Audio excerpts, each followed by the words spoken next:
அனைவருக்கும் வணக்கம். நீங்கள் இப்போ பார்த்துட்ருக்கிறது astro science realm YouTube channel. நான் உங்கள் ஜோதிடர் கலைமேந்தன் பேசுகின்றேன். நம்ம இப்போ 12 ராசிகளுக்கான குரு பெயர்ச்சி பலன்களை பார்த்துட்ருக்கோம். அந்த வகையில் மிதுன ராசிக்கு குரு பெயர்ச்சி பலன்கள் எப்படி இருக்குது அப்படின்றத சுருக்கமாக பார்க்கலாம். மே 1, 2024 மிதுன ராசிக்கு குரு பயிற்சி, அதாவது 12 ராசிகளுக்கும் குரு பயிற்சி நடக்கிறது. மே 1, 2024 குரு பகவான் மேஷத்திலிருந்து ரிஷபத்திற்கு மாறுகிறார். ரிஷபத்தில் இருக்கிற குரு உங்களுக்கு உங்களுடைய லாபஸ்தானத்திலேருந்து விரயஸ்தானத்துக்கு குரு மாறுகின்றார். மிதுன ராசியை பொறுத்த வரைக்கும் உங்களுக்கு குரு பகவான் உங்கள் ராசிக்கு 12ஆம் பாவத்தில் இருக்கார். இதனால் என்ன மாறுதல்கள் இப்போ குரு பயிற்சிக்கு அப்புறமா அப்படின்றத நம்ம சுருக்கமாக பார்க்கலாம். இது நன்மையான்னு கேட்டால் கண்டிப்பாக நன்மை தான். குரு பகவான் ஆனால் விரயஸ்தானத்தில் இருக்கிறது, அதாவது இருப்பு பலன் அப்படின்னு சொல்லி பார்த்தீங்கன்னா அவர் விரயஸ்தானத்தில் இருக்கார். அதனால் என்ன பொருள் அப்படின்னா, உங்களுக்கு பணவரவு பொருள் வரவு ரெண்டுமே விரயமாகும். ஆனால் அந்த விரயம் சுப விரயமாக இருக்கும். அதாவது இப்போ நம்ம ஒரு பாவமாக பார்ப்போம். ஒரு இதுவாக குரு பகவானுக்கு 5, 7, 9 3 பார்வைகள் உண்டு. இருக்கிற இடம் விரயம். அந்த விரயத்தின் மூலமாக அவர் என்ன பண்ணுவார் அப்படின்னா நல்லதை கொடுப்பார். நல்ல விரயமாக இருக்கும். உதாரணத்துக்கு ஒரு மாணவ மணியாக இருந்தீங்க அப்படின்னா நீங்கள் உயர்கல்விக்காக செலவு செய்கிறது அது ஒரு விரயம். ஒரு குடும்ப பெண்மணியாக இருந்தீங்கன்னா உங்கள் வீட்டுக்காக நகை வாங்குவதோ இல்லை உங்கள் வீட்டு சம்மந்தப்பட்ட விஷயங்களுக்காக ஒரு பொருள் வாங்குவதோ அதனால விரயம் ஏற்படலாம். ஒரு நடுத்தர வயதாக இருந்தீங்க அப்படின்னா வீடு, மனை, வாகனம், தங்கம் முதலியவற்றை வாங்குவதற்காக விரயம் செய்வீர்கள். கடைசியாக வயதான காலகட்டத்தில் பார்த்திங்கன்னா உங்கள் பேர குழந்தைகளுக்கோ அவங்களுக்காக நீங்கள் செலவு செய்கிறது சுப விரயமாக இருக்கும். இந்த குரு பயிற்சி பலனால் உங்களுக்கு பார்த்திங்கன்னா குரு பகவான் தன்னுடைய 5ஆம் பார்வையாக உங்களுடைய 4ஆம் வீட்டை பார்ப்பார். 4ஆம் வீடு என்றது என்ன அப்படின்னா தாய்ஸ்தானம், சுகஸ்தானம், வீடு, மனை, வாகனம் இது எல்லாத்தையும் குறிக்கிறது தான் குரு பகவான் அங்கே பார்க்குறார். அப்படி பார்க்குறதுனால என்ன ஆகும் அப்படின்னா இதெல்லாம் வாங்குவதற்காக நீங்கள் விரயம் செய்வீர்கள் அப்படின்றது தான் அர்த்தம். விரயம் என்பது இன்னொரு பொருளும் இருக்குது. புதுசாக ஒன்று வாங்குறதுக்காக கடன் வாங்குவது விரயம் கிடையாது. அது சுப விரயமாக கருதப்படாது. இந்த காலகட்டத்தில் அந்த மாதிரி ஒன்று நடந்தாலும் நீங்கள் அதை ஏற்றுக்கொள்ளாதீங்க.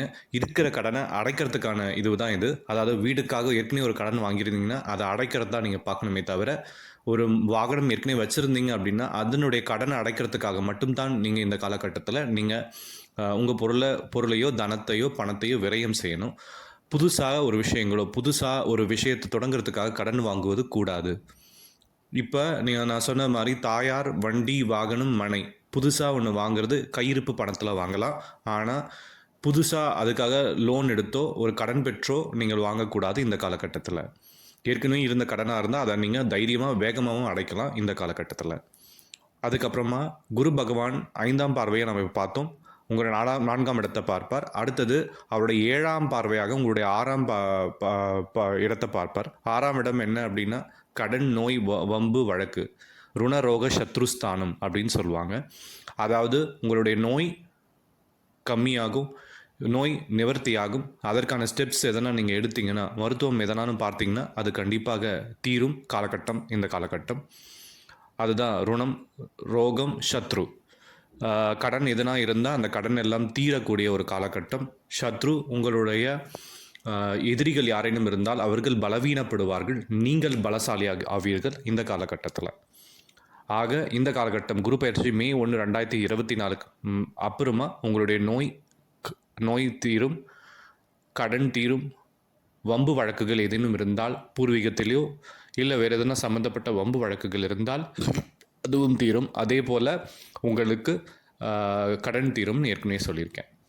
இப்போ நாம் 7ஆம் பார்வையை பார்த்துட்டோம். அடுத்தது 9ஆம் பார்வை குரு பகவானுக்கு. அது உங்கள் 8ஆம் ஸ்தானத்தை பார்ப்பார். 8ஆம் ஸ்தானம்ன்றது உங்களுடைய ஆயுள் ஸ்தானம். அது மட்டும் இல்லாமல் திடீர் பணவரவு, உயில் மூலமாக கிடைக்கக்கூடிய சொத்து, மறைமுக பணம், அதை எல்லாத்தையும் குறிக்கக்கூடியது தான் எட்டாம் பாவகம், 8ஆம் ஸ்தானம். குரு பகவான் மிதுன ராசிக்கு 8ஆம் பாவையை பார்ப்பதுனால என்ன ஆகும் அப்படின்னா, உங்களுடைய ஆயுள் சம்மந்தப்பட்டது நிறைய நாள் வாழ்கிறதுக்கு என்னென்ன தேவைப்படுதோ அதை வந்து உங்களுக்கு இந்த காலகட்டத்தில் கிட்டும். அது மகிழ்ச்சியோ, நிம்மதியான வாழ்க்கையோ, நிம்மதியான தூக்கமோ, இல்லை குறித்த நேரத்தில் சாப்பாடோ எதுவானாலும் இருக்கலாம். இல்லை உங்களுடைய நோய் தீர்வதற்கான மருத்துவமோ உங்கள் கண்ணுக்கு இப்போது புலப்படும். அதுதான் அந்த ஆயுள் ஸ்தானத்தை பார்க்கறதுனால கிடைக்கக்கூடிய பலன்கள். அது மட்டும் இல்லாமல் நான் ஏற்கனவே சொன்ன மாதிரி உயிர் மூலம் கிடைக்கக்கூடிய சொத்துக்கள், இல்லை லாட்ரி, ஷேர் மார்க்கெட், அது மாதிரி எதனா ஸ்பெக்குலேஷன் சொல்லக்கூடிய இடத்துல கொஞ்சம் பார்த்து தான் இருக்கணும். ஆனால் அதுலேயும் உங்களுக்கு சாதகமாக பணம் வர வாய்ப்பு உள்ளது. ஆனால் உங்கள் சுய ஜாதகத்தை ஒரு வாட்டி நீங்கள் கணிச்சு பார்த்துக்கணும், ஒரு தேர்ந்த ஜோதிடம் இல்லை. ஏனென்றால் இப்பொழுது நான் சொல்லக்கூடியது அனைத்துமே கோச்சார பலன்கள் தான். உங்கள் தனிப்பட்ட ஜாதகத்தில் கிரகங்கள் எப்படி இருக்கோ அதுக்கேற்ற மாதிரி இந்த பலன்கள் மாறுபடும். இப்போ நான் சொன்னது அனைத்துமே பொது பலன்கள் தான். ஆக மொத்தம் குரு பயிற்சி பலன்கள் 2024 மே 1, 2024 மிதுன ராசிக்கு கிட்டத்தட்ட ஒரு 90% நன்மைகளை பயக்கவே காத்து கிடக்கு. என்னிடம் ஜோதிடம் பார்க்க விரும்பும் நேயர்கள் astrosciencerealm@gmail.com astrosciencerealm@gmail.com என்ற இமெயில் ஐடிக்கு நீங்கள் அனுப்பிச்சிங்கன்னா நான் பார்த்து சொல்வேன். நன்றி, வணக்கம்.